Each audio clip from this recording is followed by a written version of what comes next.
will have you know, today's edition of KCIM Sports Rewind began exactly at 9:30, folks. Did it really? 9:30 on the nose. You are good, so you're not wasting Alan Honlos' time. It is a total fluke that happened. I did not plan it out that way. I guarantee you that much. And I will tell you this. I got a message from our good friend, Mr. Jeff Honnold, last week that he heard his name in the intro, and he was concerned that, he was supposed to have been on. Thought he was MIA. Yes. Yeah. No, he just said that he noticed that as he was driving down the road in Indiana or wherever he was last week. Wrong button. Sorry. Yep. Sorry, didn't mean to get you all excited, Jeff, but calm down wherever you are. Just don't drive off the road on us here. Yeah, please. So we got big news going on here. Lisa Bluter saying she's hanging it up at the age of 63. A lot of stuff, a lot of reaction poured in immediately yesterday. And first of all, it took me by surprise. But second of all, it doesn't shock me because, those coaches like Lisa Bluter, she wants to build a program. She wants that program to thrive after her. And so the cupboard's certainly not bare at Iowa. They've got great recruits coming in. Yep. So now might just be the perfect time to step away. Casey, your thoughts? I mean, you're the Iowa Hawkeye fan here. I mean, I have to go with that. I think everybody was caught off guard on it. The last 2 years that they have, I don't think the top thing of people's mind would be like, oh man, is Lisa going to retire? Right. They were. You didn't even hear anything about that. I actually did. I heard some rumors during the basketball season that she could go out with Caitlin, and part of the reason was that she wanted Jan to be able to take over Jen Jensen, who did, and that she didn't, like you said, kind of like Tim Bell did at Arweva. You don't want to leave with the cupboard bare, and she's leaving that program probably in as good a shape as it's ever been. And Jan's been a big part of that, I think, and Jan's going to be able to probably step in there flawlessly. If I understand correctly, Jan handles a lot of the recruiting. Yep. So I think the immediate question went to after Lisa retired was, well, how many recruits are going to leave? And I'm sitting here thinking, well, a lot of the recruits come because Jan's a really good recruiter. Yeah. So that's not going to change. And she was successful at Drake. You just got to wonder that transition. She's been an assistant coach for so long. Right. How's that transition back to a head coach going to be? And she was fantastic at Drake before she came to Iowa. You just wonder, how that transition is going to take and how long it'll take for her to adjust. Well, and the really cool thing for this part of the state is Jen's a former Elkhorn Kimballton young lady and stuff. I remember watching her in high school, growing up in this part of the state. So even though we don't cover Exire, Elkhorn, Kimballton per se, they're connected now with Audubon in several sports, and we see them in the Rolling Valley Conference, and I've struck up friendships with Tom Peterson, Doug Newton, and a lot of the coaches down there. So it's really cool to see somebody, that's a local, person, in a way, taking over a program like this. But 63 is kind of young for a coach to step away, don't you think? I think a lot of the men's coaches in college basketball, it's all ego, man. It's their program. It's not the schools. It's their program. They're running it their way. Lisa Bluter doesn't seem to be that way at all. No, and I sit here and I wonder, 63 is young, but I'm wondering. She was at Drake first, I know, before she went to Iowa. I'm trying to think, has she been coaching for close to 35 years or 40 years? 24 at Iowa, 24 for sure. At Iowa. So that brings us to maybe our trivia question. It's a fill-in-the-blank trivia thing about Lisa Bluter. We got multiple questions. We'll see if you guys can get this right. So Lisa Bluter is retiring, and first one was correct. That's 24 years is what Casey said. Her combined what is her win percentage at Iowa? At Iowa? Mm-hmm. Oh, I wouldn't know that. I'm going to say 64%. Higher. 70. A little bit lower than that. Okay, 67. Close enough. 67, 68. It was 67.5. Okay. She went 528 and 254. Okay. Before that, at Drake, she was really just not a very good coach. She only won 64% of her games there. Does it say how many years? 10 years. 10 years. 10 so years 34 between the two. Yep. But she was also with, Ambrose, I think, before that one? Okay. Where she was like almost won 70% of her games. And how many years or something there? Ridiculous like that. 9 years, I think it was. So that's 43 is my math. 40 plus years of coaching. So that means she took over at Ambrose at 20.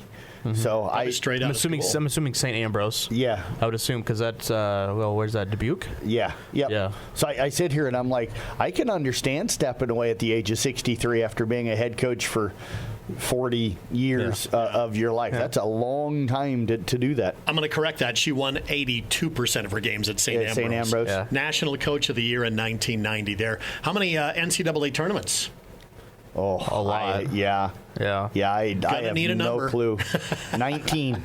Very, very close. I'll give that one to you. 18. Okay. 18 NCAA tournaments.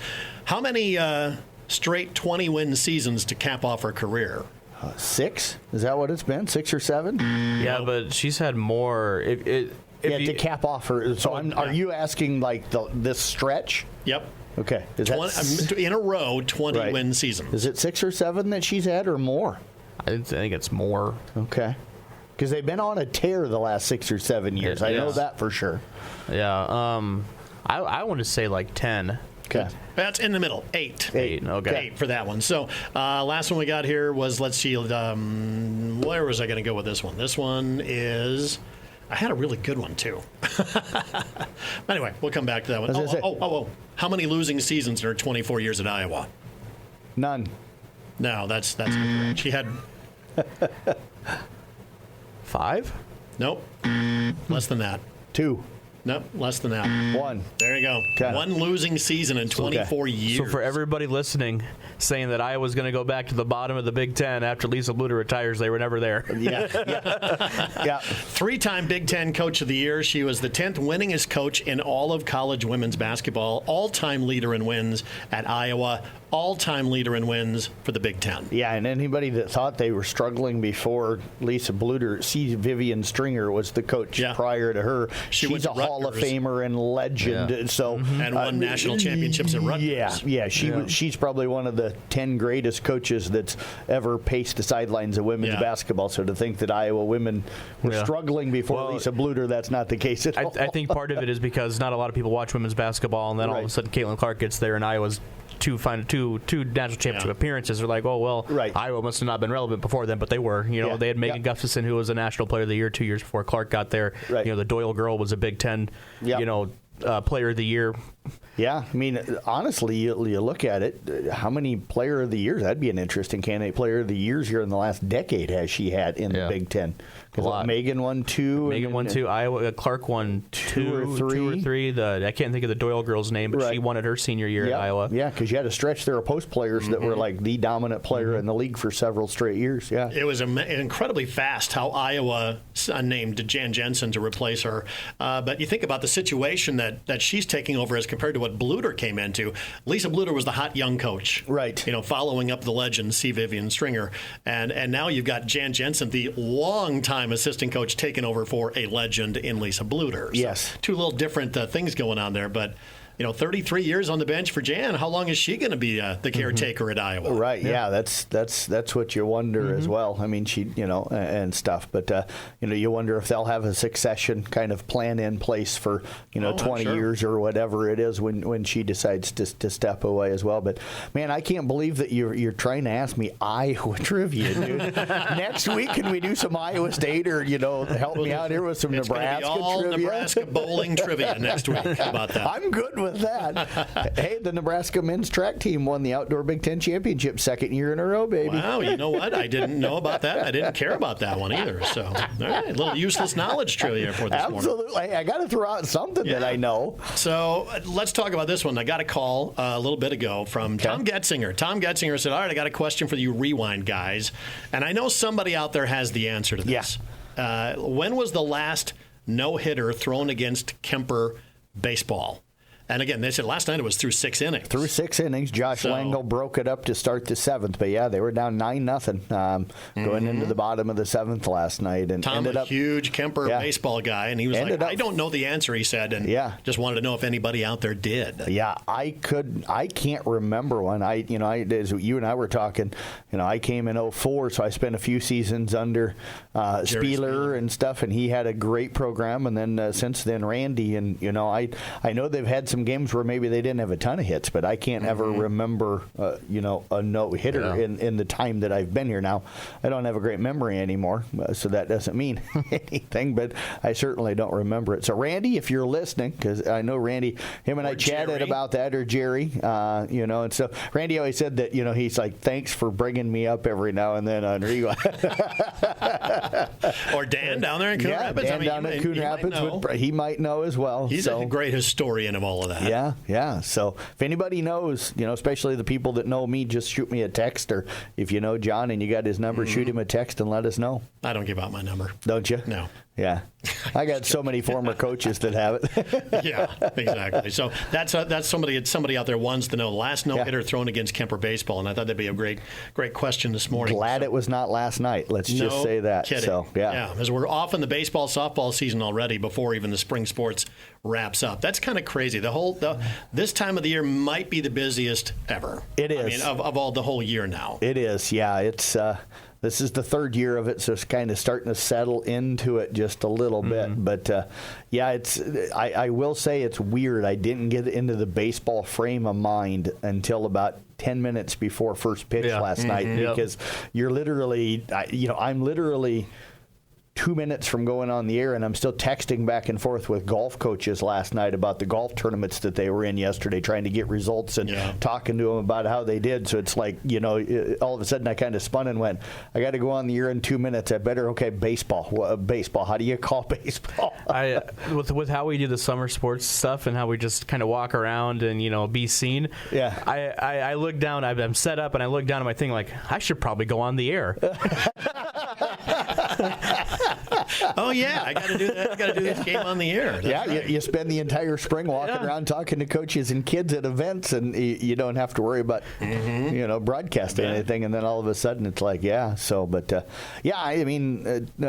softball holds off probably till next week. But we've got a busy night. 4 more baseball games tonight. Another broadcast. I'll have Griswold at Audubon coming up tonight on KKRL. So how do you like that though? You said 3 years getting into this, and probably the coaches are adjusting to all that, but it's all in an attempt to give people a break before a school next year starts. Yeah, they have the dead week. They put it right at the end of the state baseball and softball tournaments. Is that fair to the spring sports to have this stuff starting before that? No, and it's not even fair to the summer sports, because I won't say which coach, but I was just texting back and forth with the coach today, and we were setting up a media day for us to go get individuals and team photos, and they're like, we have to cancel the day that we had originally planned, because a third of our team is now available, on media day, because they still have spring sports, and they're happy about that. Means that their spring sports are having a lot of success, but they still have spring sports. I feel for the kids sometimes, because like last night I went over and took pictures of our Weeva baseball.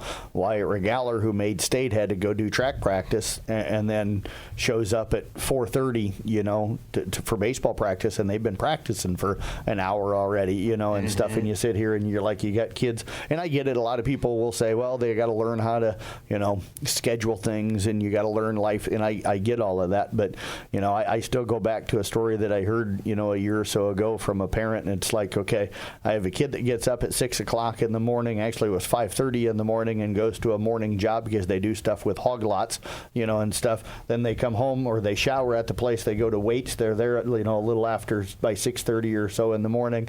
Then they go to school. Then they play a sport that, on nights where they have a road game, they're getting home at 10 or so, 10:30 at night. Then they've got to do their homework and get all that stuff done, and then they're back up at 5:30 the next morning. I was a really busy guy when I was a kid. We mowed 35 to 40 yards a week, shovel in the winter, walked beans, played sports. My life wasn't as hectic as what all of these kids have today and stuff. So I feel for what the kids have to go through. So. Yeah, it's unbelievable how much they have to cram in right now. Yeah. Like I said, I just kind of thought that was interesting. I can see why they want a break in between some of the seasons. Yeah. And you don't really want to cut down anymore on the games. Right. It doesn't sound like for like baseball, softball, but and already the spring sports season seems to fly by no matter what. I don't know what the answer is. I don't either. I honestly don't. I wish I had the answer, but it's hectic right now for coaches and for kids and for parents that are trying to scramble around. I know I've kind of said it, and this isn't a shot at baseball or baseball coaches and stuff, but I really wish that baseball didn't start till next week with trying to get through the postseason spring stuff that we're trying to do, trying to take pictures of all the summer stuff that's coming up. This week with state track, it's incredibly busy trying to get everything ready to go for our state track coverage, and then to have to go out and try and call baseball games, at night. It's hectic, and it makes for a crazy week. And there's not as many weekend tournaments, is there? For baseball? No, not as much. Not as much as there used to be, but I will say that I noticed this year on the schedule that trend might be changing back. We've got quite a few softball tournaments. Yeah, the softball's always kind of done that, but I had 3 teams this year that are baseball teams that I don't ever remember being in like a weekend tournament that are now going to a weekend tournament this upcoming season as I put all of our schedule stuff together. So I think we saw a lull in weekend tournaments for a while, and I think we're going to see an increase now in baseball weekend tournaments starting back up again. Yeah, it'll be interesting as everybody's adjusted to the new pitch count rules and have maybe developed more pitchers. They're getting into weekend tournaments. See, that's one I didn't think about was the pitch count stuff. Yeah, when you have weekend tournaments, that could really screw up your week. Yep. That's how much emphasis do you put on winning a weekend tournament? Do you just throw, your pitchers that aren't going to see as much time? Your fifth and sixth guy and develop guys that are going to have to carry in the future. You got a lot of coaches that do that. They don't, and you still want quality baseball on those tournaments too. So they're kind of faced with that. Especially now that they can't do the half hour 45 time limit. That's been taken out. So you have to play the full game and stuff. So now tournaments, sometimes you can have it where one game's scheduled at 10 and then the next one at 11:30, but that one doesn't start till 12:15 or 12:30, and stuff like that. So you get some tournaments that can run really late into the night. So, by the way, I noticed a lot of your Rewind T-shirts showing up on social media, so it's getting to me more and more. I mean, that's like the last few days. I've been 2 weeks. It's been crazy. Yeah, and I've got to find it. I know I had a young man send me an image this morning, so I haven't had a chance to look at it. Henry Burr down in Audubon. So I'm assuming that it's a Rewind shirt. Yep, and stuff. But I've got to remember which social media outlet he sent it to me and try and re-find it because I was busy with other things this morning and didn't get a chance to grab it. I thought the whole thing jumped the shark when Honnold had his picture taken with a Rewind T-shirt on. I was like, the whole fad's done. It's over now. Yeah, if Honnold's sporting it, we got to move on. Yeah, I really thought that that probably ended the whole thing. Because just killed it off right there. I mean, we had him and Todd Danner in the same week, and I was like, no offense, guys. We're going to take a break. State track coming up here this week. We got lots to talk about there, and all the postseason for spring sports coming up. As the athletes at your house prepare for hard work and fun of the season, remember that St. Anthony Rehab Services provides physical therapy for any sports injury that may sideline your member of the team. Sports injuries can plague kids of all ages and keep them from playing the sport they love. Athletes will be under the direct supervision of a certified and licensed healthcare professional in the newly renovated sports performance facility. If an injury is keeping your athlete out of the game, call St. Anthony Rehabilitation Services at 794-5000 for sports injury and treatment rehab. It is KCIM Sports Rewind with Sports Director Jeff Blankman, Assistant Sports Director Casey Miners. I'm John Ryan. Spring sports coming down to it as state track. This is kind of the biggie. Not that the other sports aren't huge when it comes to their playoff, but this is the biggest event maybe of the year that you guys cover. So outside of state wrestling, maybe with girls and boys, but this is all together. Yeah, I would say for number of kids, it's by far the biggest state event. Yeah, I mean, what did I email the other day? 77 kids, 64 events. And if you look at that, it's 24 individuals for 14 events, in total through 4 classes. So it's boys and girls. So it's kind of crazy. And we've got a lot of kids that are in multiple events. So even though we say 77 kids, that's just 77 kids. Like Marie Day's in 4, and Chloe Judish is in 4. Like Amelia Clayberg's in 3. So we got a lot of 3 and 4 event kids and stuff. So, so it's going to be a lot of fun. It's going to seem different this year in this. I was talking to Jeff Storyhan, who, of course, is going down to take photos for us and stuff that will be available for free download, of course, on our social media sites and website and stuff. But we've actually got gaps this year in the running events where we might have like 6. And when I say 6 events, it's like the 1A, 4A, 200 for girls, the 1A, 4A, 200, for boys, and then, where we don't have anybody in. So we're going to have like a couple of 2-hour gaps in running events. We're still going to have field events going on at that time, but it's not because of a lack of kids. What has happened this year is that everybody's in the same events. We're having 3 or 4 kids in the same events, and then we're having open spots where we don't have anybody, but we've never kind of had that. Usually it's less kids in each event and more kids kind of spread out through all of the events. So how does that going to affect? I mean, that's kind of cool for coverage, though. You get to see the kids compete against each other on the biggest stage that there is. Yeah.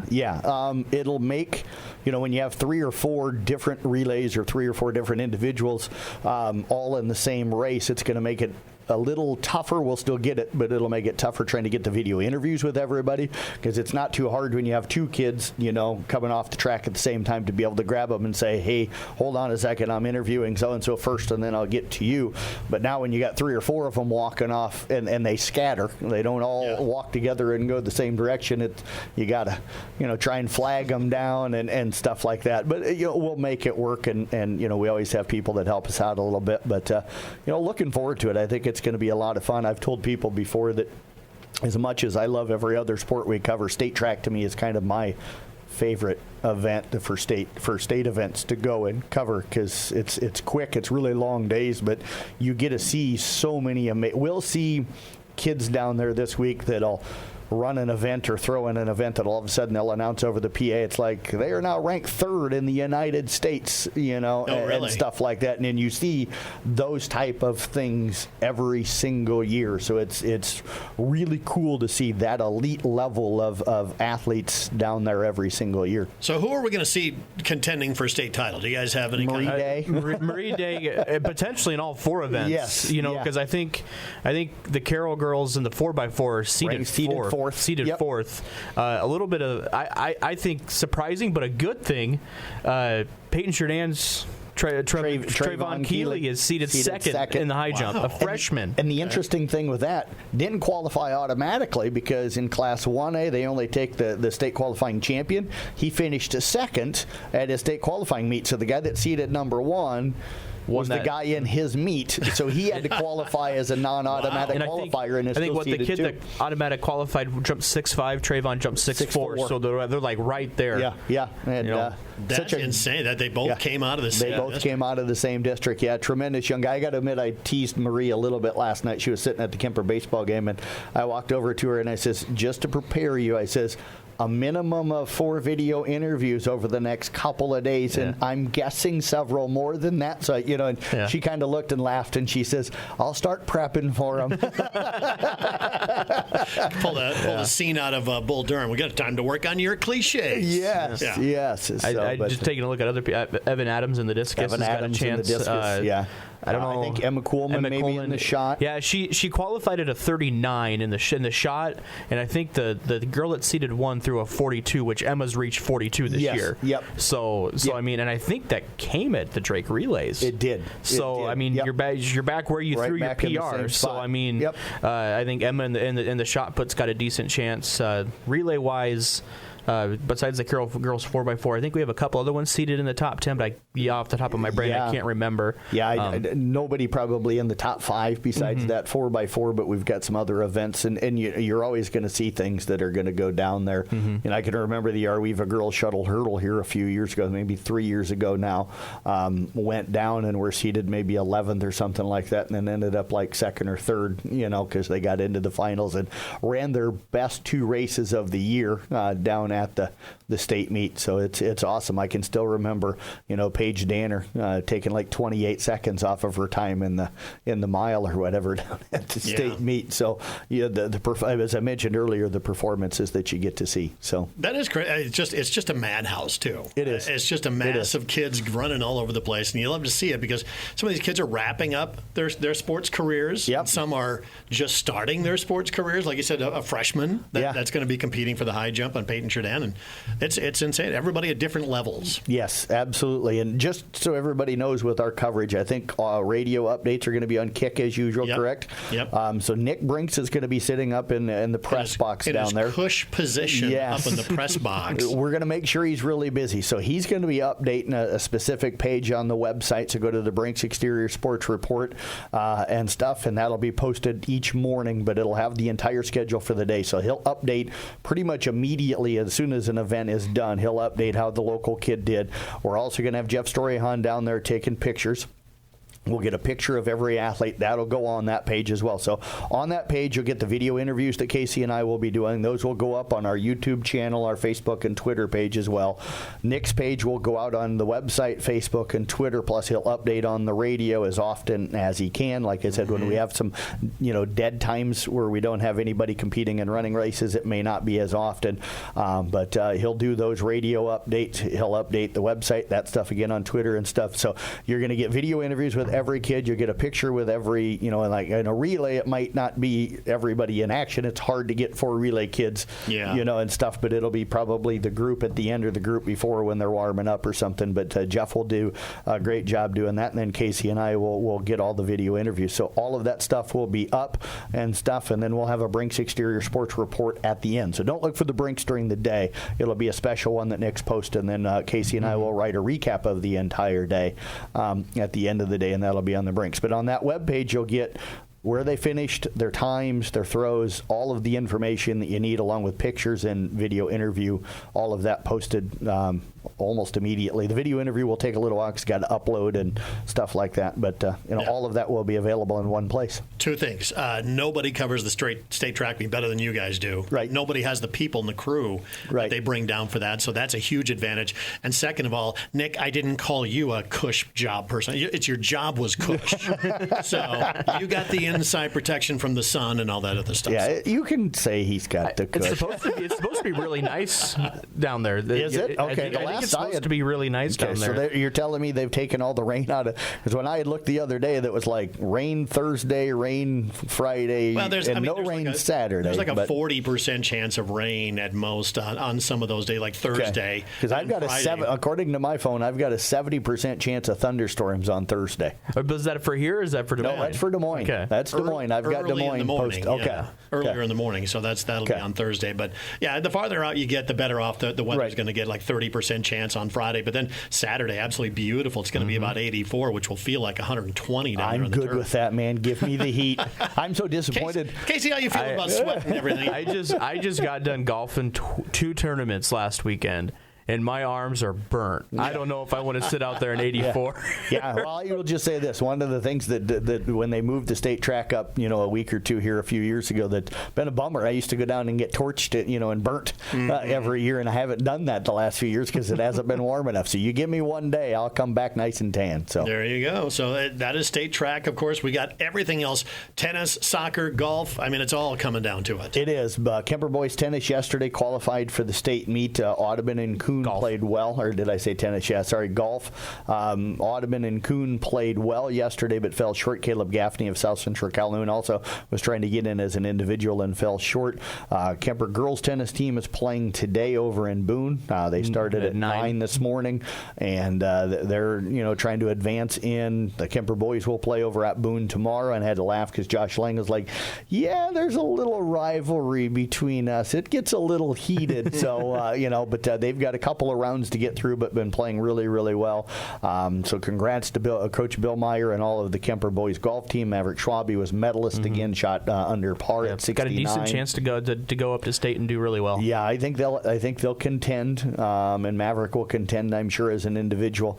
And then Kaylee Simons qualified for Kemper tennis on the girls' side as an individual, Mason Reichs on the boys' side qualified as an individual. And then last night, both the Kemper and ESAC boys teams advanced in the opening round of soccer. So they'll play again Monday next week, and we've got girls soccer playoffs starting later on this week for all three of our area schools. So it's that time of the year. Mm-hmm. So going back to state track, it starts Thursday morning, correct? Thursday morning. When are the first events? Do you guys have the schedule out yet? Yeah, everything's posted to the website. So if people want to go to the sports schedules page, there's a full schedule. It tells you what flight, what section, what heat, what lane, all of that details. It gives you the time. So it has every kid that we're going to be down there covering.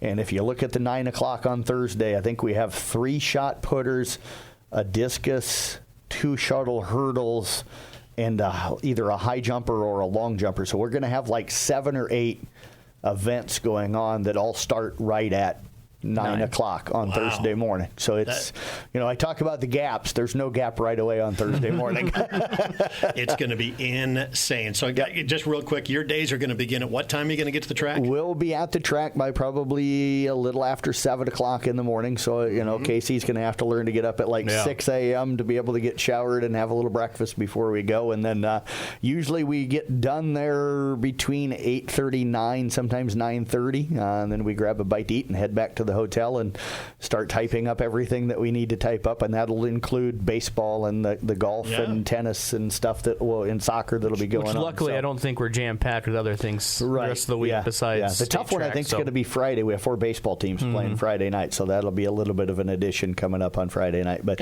when does it all wrap up on Saturday? Well, it'll depend. How late do you expect to go on Saturday? I expect the Carroll girls 4x4 seeded number 4 to get into the finals, which means that they would run probably at around the 1A stuff starts at 3:55, so I'm guessing that they would run at about 4:10 or so, 4:05, 4:10 on Saturday afternoon, so we'll be down there for that, and then we'll finalize all of our last stuff and hopefully be on the road by 5:30 and headed back for home. So we'll have to figure out what we're going to do for food. Or then you're off to graduation parties all over the place, right? Yeah. Well, I've got 43 cards sitting in my vehicle right now that I got to get in the mail for Friday and Saturday because I'm not going to make it. And then I have 3 or 4 scheduled as of now for Sunday that I'll try to get to. So we'll see if I can still move, though, after Saturday. No kidding. Gets a little harder every year, doesn't it? It does. Yeah. Getting a little old. Well, we appreciate it. I mean, honestly, you guys do a fantastic job of covering all this stuff from wrestling to everything else.